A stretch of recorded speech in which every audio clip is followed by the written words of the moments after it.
बेटा और बहू अपने कमरे में बातें कर रहे थे। दरवाजा खुला होने की वजह से उनकी बातें बाहर बैठे मां तक पहुंच गई। बेटा बोला, हम अपने काम और जिम्मेदारियों में इतने व्यस्त हैं कि मां की देखभाल नहीं कर पाएंगे।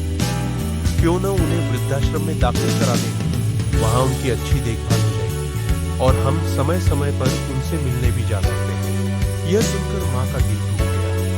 उनके चेहरे पर निराशा और गहरी उदासी साफ झलक रही। लेकिन तभी बहू ने जो कहा, उसने मां का दिल छू लिया। बहू बोली, आप पैसे और काम के पीछे अपनी मां को अकेला छोड़ने की बात कैसे कर सकते हैं? याद है, जब आपके पिता नहीं रहे थे तो मां ने कितनी मुश्किलों का सामना करके आपको पाला था।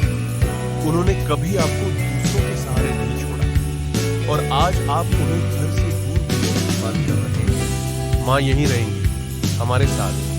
अगर जरूरत पड़ी तो मैं नौकरी छोड़ दूंगी, लेकिन उन्हें अकेला नहीं छोड़ूंगी। घर पर रहकर ट्यूशन पढ़ाकर खर्च चला दूंगी, पर मां का साथ नहीं छोड़ूंगी। बहू की बात सुनकर बेटा चुप हो गया। मां की आंखों में आंसू आ गए। वह चुपचाप पूजा करने चली और हाथ जोड़कर ईश्वर से बोली, हे भगवान, मैंने हमेशा सोचा था कि तूने मुझे बेटी नहीं दी, लेकिन आज समझ आया कि जो बहू तूने मुझे दी वह बेटी से भी बढ़कर है। तेरा बहुत बहुत धन्यवाद। मां की आंखों से अब खुशी के आंसू बह गए।